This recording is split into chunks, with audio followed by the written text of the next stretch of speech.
Cette question de genre et de promotion de la femme a toujours été une préoccupation du mouvement de la Croix-Rouge. C'est pour cela donc que ce projet de la Croix-Rouge espagnole, qui vise donc la participation dans une gouvernance locale, soit participative, active, pour faire entendre leur voix, faire entendre leurs préoccupations, afin qu'elles soient prises en charge pour contribuer au développement de leur communauté. Ces deux régions, parce que vous le savez, la Casamance a été longtemps confrontée à une situation de crise.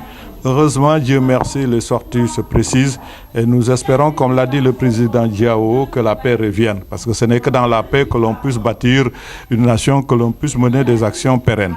Alors nous avons choisi ces localités parce qu'on y a noté qu'il y a des résistances séculaires, traditionnelles, qui font que la femme n'est pas toujours appelée et que très souvent, quand elles viennent, elles se mettent derrière. Ça, c'est lié à notre culture, c'est lié à notre environnement.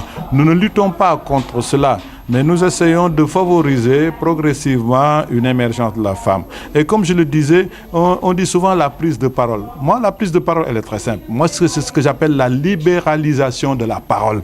Libéralisation qui suppose que c'est la femme elle-même qui prend l'initiative parce qu'elle est confiante de ce qu'elle va dire, qu'elle est sûre de ce qu'elle va dire pour parler.